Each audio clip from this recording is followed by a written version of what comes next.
With Michael Busch starting to heat back up and names like Addison, Barger, and Edward Cabrera also on our minds, we got those names and more heading into this weekend on this episode of Locked On Fantasy Baseball.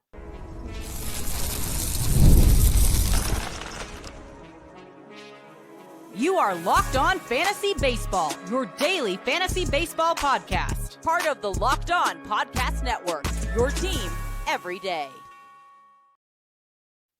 Hello, fantasy baseball fanatics, and welcome to the Locked On Fantasy Baseball podcast, brought to you by the Locked On Podcast Network, your team every day. As always, we're your number one source of fantasy baseball knowledge, and thank you for making us your first listen each and every day. I'm your host, Dominic Martino, here as always with my brother, my co-host, my partner in crime, Matthew Ahne.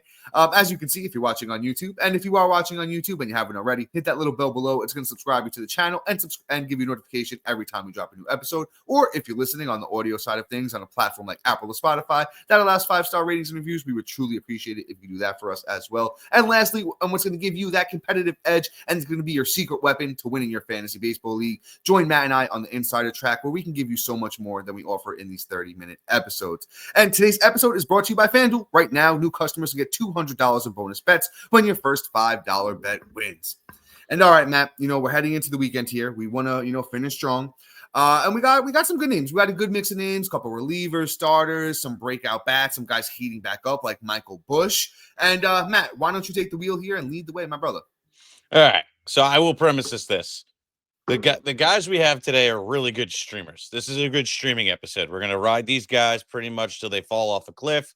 And then we're going to say, see you later. And especially this stands strong for Addison Barger, right, of the Chicago Cubs playing third base Toronto and outfield, Toronto Blue Jays. And what did I say? Cubs. Oh, there we go. The blue got me. Anyway, so look at he's having a killer week. 7 runs, 4 bombs, 8 ribs, batting .429. Yet they still can't beat the Phillies. That's comical. And Addison Barger also has to go up against Mick Abel today as we're recording. So I'm sure he's gonna have a rough day against him. But here's the thing. Addison Barger is performing out of his mind right now. Look, he's obviously not going to keep this up. Like even you look at his minor league profile and things like that, he really doesn't show too much power. He doesn't show like he has speed. He barely hits for average. So he really is a true stream and ride until the wheels fall off and then kind of move on from there. There's nothing in his profile that really screams, okay, I'm going to have long-term value. Even though I look under the hood and everything looks nice because he's having a great little kickoff to the season, it's not doing it for me. I mean, you just look at what he's done in the past, you look at what he's done in the minors, and I just don't foresee this being, a true breakout that everybody might be seeing. But he's definitely worth an ad in all regards of he's hot right now, and drop him like he's hot when he's not. Yeah, I'm with you on Barger. A deeper league pickup, your deep 12s, anything deeper than that, of course, your AL onlys. He's only 36% owned on Yahoo, and third base and outfield eligibility is nice. This time of year, a lot of injuries, all those types of concerns. And through 39 games played, Barger is hitting .274, 16 runs, 6 homers, 19 RBIs, and he's actually homered in 4 consecutive games. As Matt said, he's, going up against Abel tonight as a recording. Don't know if he's going to homer again. Abel's, been on a tear. But even before the 4 consecutive homer games, he was 2 for 2 on May 29th, and he was 2 for 4 on May 28th. Definitely, could be interesting. I haven't snagged him yet anywhere myself. But he could be good. Matt, you mentioned the underlying stuff looks really good for power. Looks good for batting average. He's above average in sprint speed.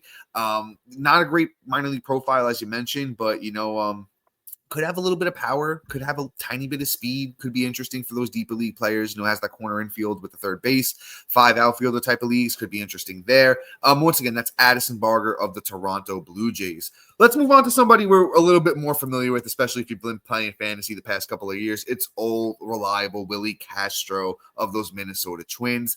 One of the best Swiss Army knives in the game, with second, third, shortstop, and outfield eligibility on Yahoo. He's 33% owned. And so far this season, through 138 at-bats, he has 25 runs, 6 homers, 12 RBIs, 3 steals, and hitting .261. Willie Castro's been the same guy for a while now. He's got a little bit of pop. He's got a little bit of speed with this Twins team, being a little bit better for fantasy purposes of late. The numbers on the year, as I mentioned, look pretty solid. And he's been good. His last 5 games been heating up with 4 multi-hit games. 2 of those games, double homer games on May 30th, 2 home runs, 3 for 4 on the 31st. 3 for 4 with a run and a steal. 2 homers in his last game on June 3rd, with 2 for 4 in that one. He's been good. He's the kind of he's good in deeper leagues. 33% owned. He should be owned in a lot of those deeper leagues, by now at this point.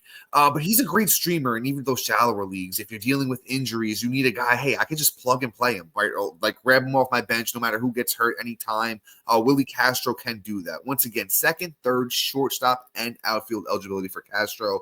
I like him. He's a little sneaky pickup that could help you out in multiple categories. Yeah, I mean, he's the guy that you definitely want to like pick up while he's rocking and rolling. I don't really care about long term with him. Again, he's just another guy that is just doing his thing. So the only guy tonight that I think maybe has some long term possibility is our next guy here, and that's Michael Busch of the Chicago Cubs. I got it right this time, and I said to draft him before the season. He had a really good April. May really had a really putrid month, but now it seems like he might be turning it around. And the one thing that's annoying about him is, I just hope we're not seeing a repeat of last year where he'd have like a really hot month, really bad month, really hot 2 months, and then end of the season on a really low note. But the one thing I will say is he doesn't really kill you in points leagues. He kills you in the roto leagues because the batting average kind of takes a dump. Unless you're playing in OBP leagues, then he actually is quite valuable across the board because his OBP doesn't go below 700, which is nice even in his worst months. Gets extra base hits, things like that. So he's good in certain factors. And on top of that, if he could turn around the batting average category and start putting more ball to the contact aspect of it, where he's making more contact frequently, he could actually, truly light up the stat category. The Cubs themselves are, just going on a tear between PCA and Tucker, but he could be a strong contributor. Like you look at what he's doing even under the hood, and I really like what Busch is doing. His ex-WOBA sitting at 389. Even though his batting average is posted at 276, it's still an expected batting average of 264, still not atrocious. The expected slug is actually a 545 versus a 440, so he should be doing better than what he's showing. The average exit velocity sitting at 91 miles an hour. He's barreling 14.5% of the time, creating hard contact nearly 50% of the time at 48.1% of the time. Launch angle's looking real sweet, and he's not really chasing balls. He's just striking out, but he is also walking. So these are all positive signs of a guy that's doing good. Now, we can go and look at lefty righty splits and all that wonderful stuff. And, that is where things could possibly be, the things that are kind of killing him. Like he's hitting righties like an absolute animal, right? He's batting 293 against them, but lefties, he's hitting 167. Let's hope he can just turn that around or just has a strong, lineup of just righty pitchers coming up and we could really stream it. But if he could turn things around and they let him work through those issues, I think he might correct those as well because he just hits the cover off the ball when he's actually at the plate. I like Michael Busch a lot. If there's a good lefty matchup, I might sit him, but he's a good bench utility bat that I'm going to be streaming in and out of my lineup that I think is going to have long-term value for the rest of the season. So I think Michael Busch should be added 100% throughout the league, 46% owned, and don't want to pass up on that first base eligibility. Yeah, man, I'm with you on Michael Busch. I will say this, he's getting a little older at 27 years old. I don't think Michael Busch ever turns into the all-star, player that we thought he was going to be when he was coming up with the Dodgers, crushing it in the minors. I think he's just going to be more of a steady guy, like 25 homers. I think the counting stats will be solid. He's not going to kill you there. There's upside in the batting average department. I truly think that, he has a good eye, 24 walks to 50 strikeouts on the year is not bad. A big improvement from last year. I think he's figuring it out, but like I said, just not a star. I think he's going to be a very good player, for real baseball, a solid player for fantasy teams, especially those deeper formats. 46% owned, like I said, man, I'm talking 85% owned at least. I really like Michael Busch as well, so definitely a must add. But jump back in. Go ahead, man. Sorry. The one thing I'd love to see out of him is if he could start selling out for power and just say screw batting average anyway. He's an OBP monster. If he could just start selling out for power, I think there is a world where he hits 35 home runs. I think maybe he should give up on the plate discipline and just crush it in that aspect because that's really just where the Cubs need him to be at that point because they have enough guys that get on base between PCA and Tucker. he has the power to do it. Why not sell out for power at this point? Because the team's needs call for it. But that I digress. And I didn't mean I interrupt. And I will continue where Dom left off.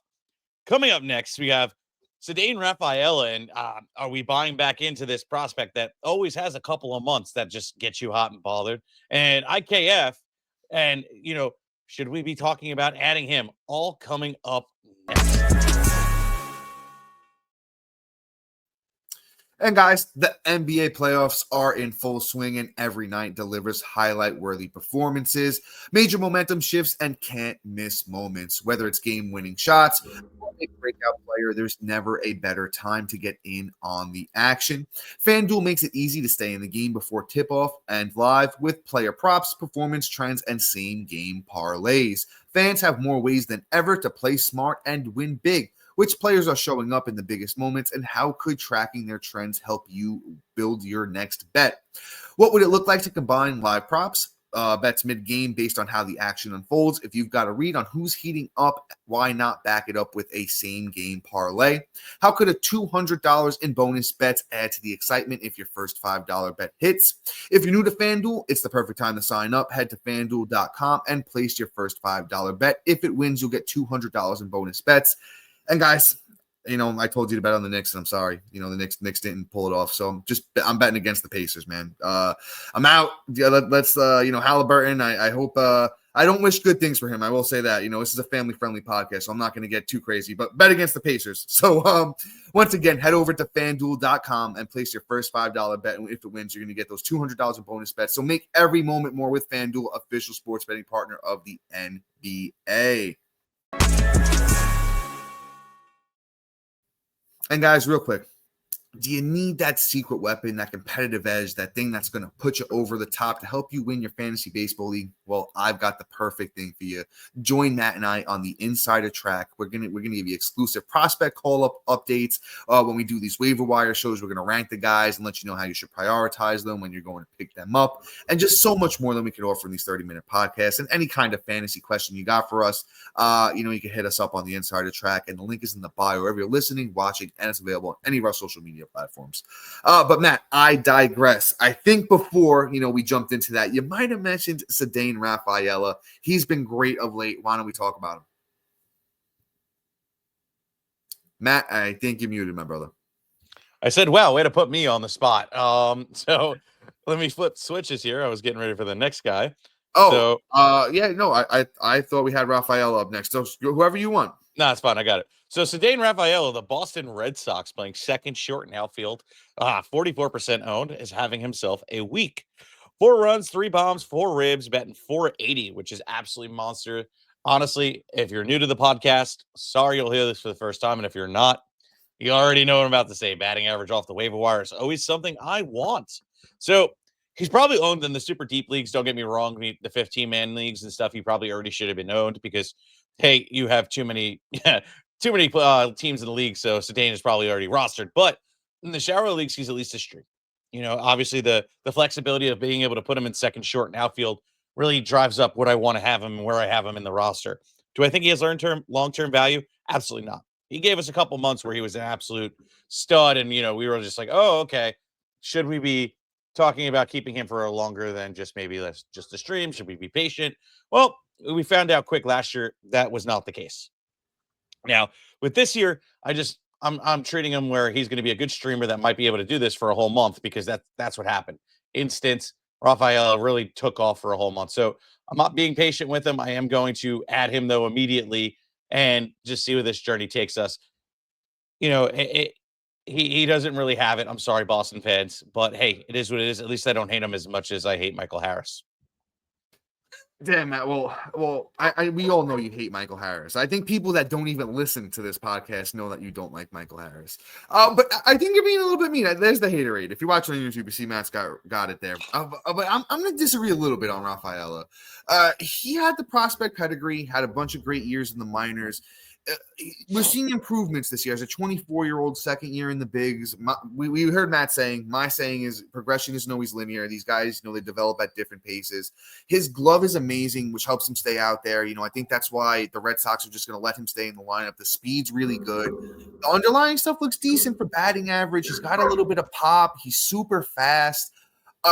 To me, he has like a 20 homer, 35 steal upside. I'm not saying this year, but when he gets to his prime, I think he's developing. The 254 batting average is up from last year. The power pace and the speed pace are a bit higher than last year.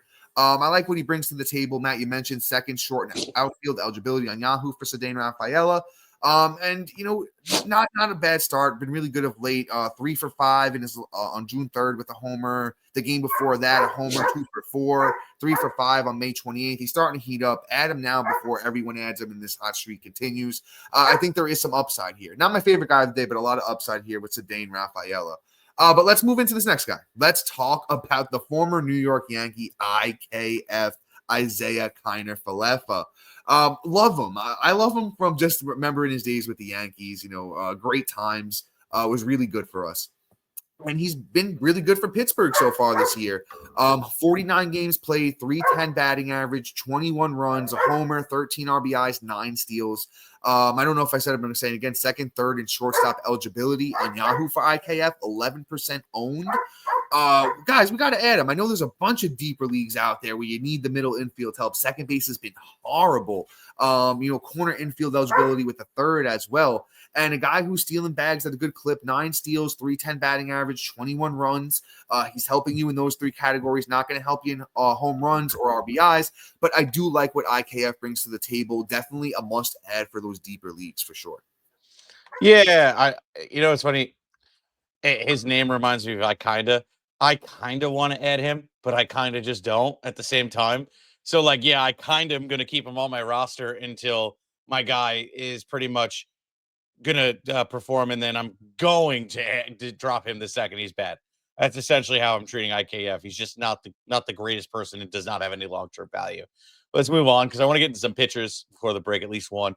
Edward Cabrera coming up this week, and Cabrera is somebody that, quite honestly, you should add for this next matchup, which is in 2 days on June 6th against Tampa Bay. He's a starting pitcher from Miami Marlins, and Tampa Bay sometimes lights people up and then sometimes just, makes pitchers look overly good. So it's like a mixed bag of tricks. You don't know which one you're going to get.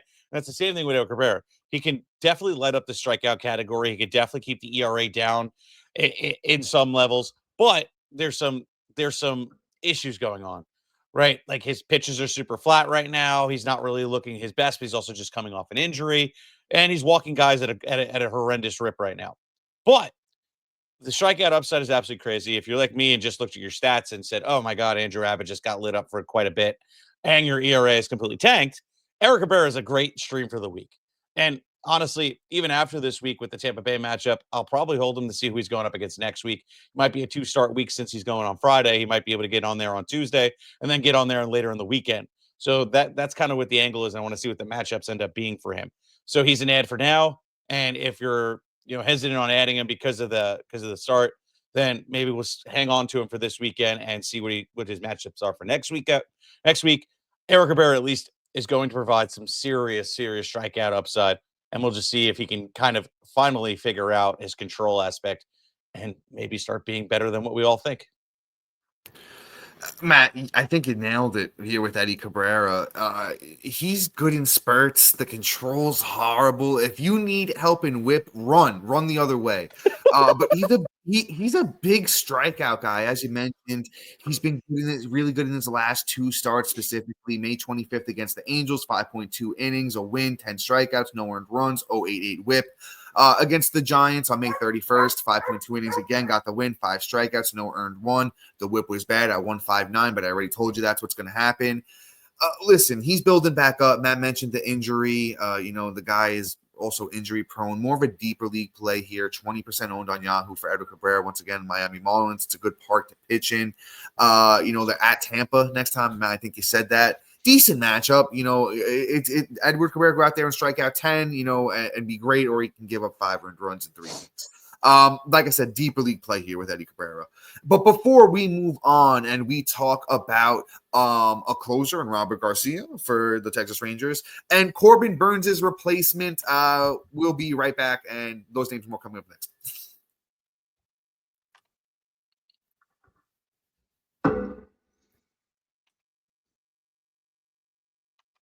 And all right, let's keep the ball rolling here and let's talk about Landon Rope. Very interesting young pitcher. He's been solid of late. Of course, he plays for those San Francisco Giants. Great park to pitch in. And like I said, he's just been pretty solid throughout his last. Honestly, I go all the way back to May 5th, and that's about 6 starts, and he's been pretty solid through all of them. Had a little trouble against Detroit on May 28th, but otherwise he's been very solid. On the year, 12 starts, 3 wins, a 3.18 ERA, a 1.38 whip. The whip's a little bit high, but as I mentioned, he's been getting better of late, especially in the whip department. Only 1 bad whip game in his last 5.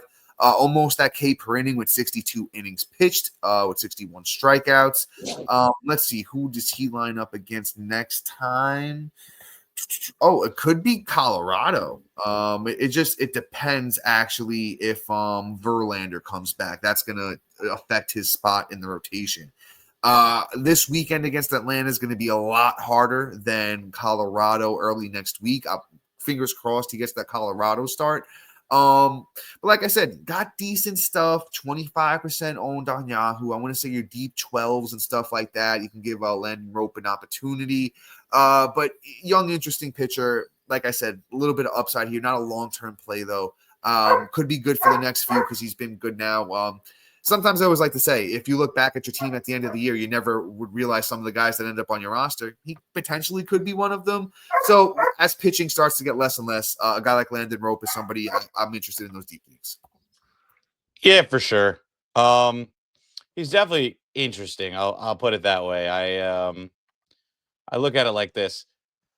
Rope is not a guy I really tend to care about, but in a good matchup and a cupcake, I'm kind of game. So if he's going to get a cupcake matchup, I'm gonna roll him out there. But let's move on. So about Robert Garcia of the Texas Rangers, the closer as of now, got the save the other day. Last week, got 2 of them, and has been going in here and there. Now, here's the thing. It looks like he might be taking the job real soon. If you look at what the Rangers are going on, he's locked and loaded as the starting closer, which, hey, I don't care if he's, not getting saves at a consistent rip, but anybody that can give me a boost in the saves category, I'm going to pick up. He's 20% owned, and he's on a team that will win games, and that's kind of the key. And I want to get some kind of share of the source of their saves, because if they're going to win games, that means there's going to be save opportunities for Garcia. So I think he needs to be added universally until he loses that job, just because why leave saves on the table? He may blow up your ERA here and there, but what I do like is he's almost a strikeout per inning, which is good because that is kind of what you want from your closer, if not more. So Robert Garcia is somebody that right now I'm going to add. I'm going to take all those saves I humanly can, and we'll just wait and see.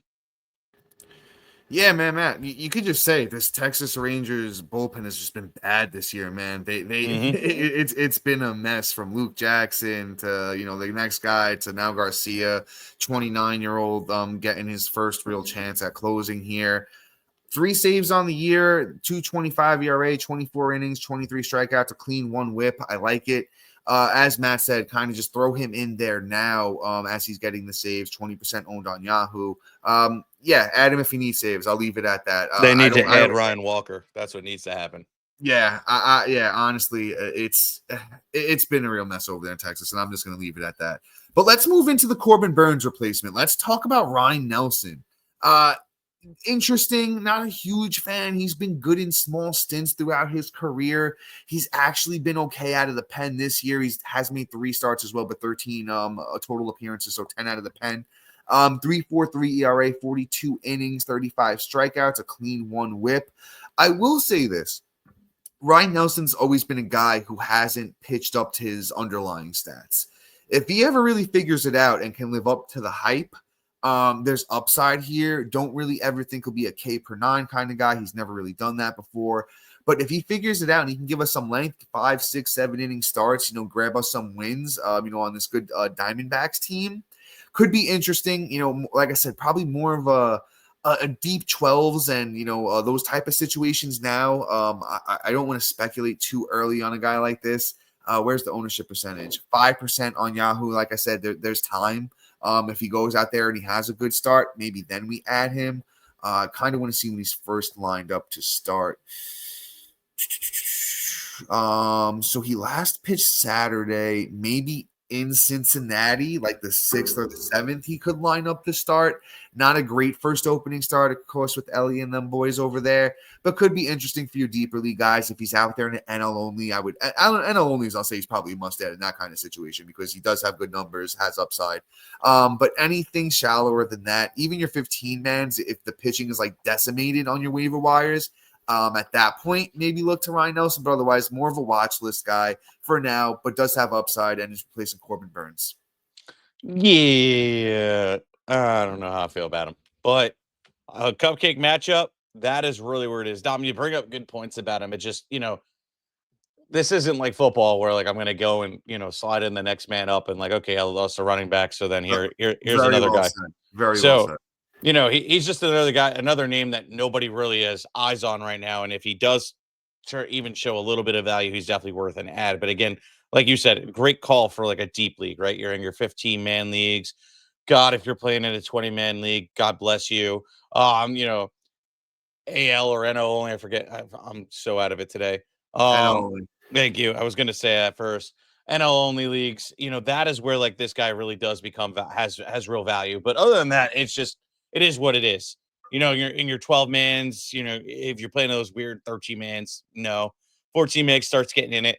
And that's really about it. Like he doesn't really pose too much. He has to prove it first. Let's move on. Let's talk about Zach Littell, the Tampa Bay Rays starting pitcher, 30% owned. And he's actually been really good all season. He's actually had 2 really bad starts and then 1 start of a 4.5 ERA, but that's it. On the season, he has a 3.86 ERA. And again, it's more due to the big blow-up games than anything else. He had 2 really horrendous ones. One was a 15.75 ERA and a 6.43 ERA. Everything after that has been mid-3s and 1 start in a 4.5. Everything else has been really good. Not only that, he's going up against Miami this week on the 6th, which is tomorrow for everybody. And that's a good matchup. Miami obviously has no bats there that I could really even care to even throw. I think Dom and I could go out there, split half the game, and probably win the game from the mound. Because, God, Jesus Sanchez can't even see the ball straight. Maybe they needed Luzardo him and throw a pair of glasses on him. But anyway, I'm done ripping on the Miami Marlins. But ultimately, Littell has been really good. Like everything that I'm seeing for him as the show was going, I was like, where could I fit him in? Well, there you go. Now you look at under the hood and it's not the most impressive thing, but there is guys always outside of it. And I don't know, I'm not going to make this comparison where like, okay, hey, he's equivalent to Framil Valdez, but he's a perfect example of a guy that does not have an impressive under the hood, isn't a high percentile in the sexy stats, but is a guy that just is successful on the mound. And that is kind of what I like to see. His fastball seems to have a great movement. And that is the thing that is doing it. He lives on his slider and his split finger. And those are the pitches that are just doing it for him right now.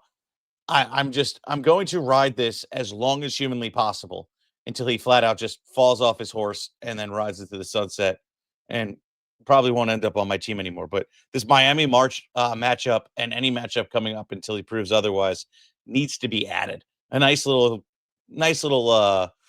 what's the word? Treat at the end of the podcast if you're still here. Yeah, Matt, I'm with you on Littell. He was solid last year, 29 starts last year, 3.63 ERA, 156 innings, 141 strikeouts, 1.24 whip. Not bad for a guy you're snagging off the waiver wire. Has decent upside, nothing crazy. I love the start coming up in Miami, a very good one. I will sneak this in because I really don't have too much to say about Littell. Probably should have been on the episode. This one's on me. I totally forgot. Ronnie Mauricio got called up. We should have probably mentioned him at the top, but hey, if you're still here, you're probably, a fan. And yeah, shout out to you guys for getting this little sneaky one. 15% owned on Yahoo, was smashing down in the minors, hitting over 300 with power and speed. Has a chance here has a chance to play while Vientos is on the IL. Might get platooned with Brett Beatty. We'll see how it goes. Did start in his first game, hit 7th, went 0 for 4. Second base eligible on Yahoo, a top prospect for the Mets. One of the top prospects for the Mets. Yeah, I'm not the biggest fan of him, but he has power out the wazoo, and that's kind of the key part. So he's definitely a speculative ad, and if he's not getting everyday play and he's getting platooned, he's not on my team unless it's a deeper league cut. So, I'm not really truly excited for him. But Mauricio, all I got to say is that's it. If you know the reference, that's great. If not, is what it is. Guys, please like, subscribe, comment, rate, review, do everything you can to share this podcast because we truly love bringing it to you every day. The only way we can keep doing that is if you share it. So stop being an information hoarder. And when you're done, check out our boy Sully over at Locked On MLB, who gives great real MLB coverage to cover the whole league. And if you want a little bit more than what we offer this 30-minute podcast, check us out on the subtext and become a member of the Diamond Club and get in on that inside track to all the best information that we can't fit in this 30-minute podcast. Have a great rest of your day. Peace out. Oh.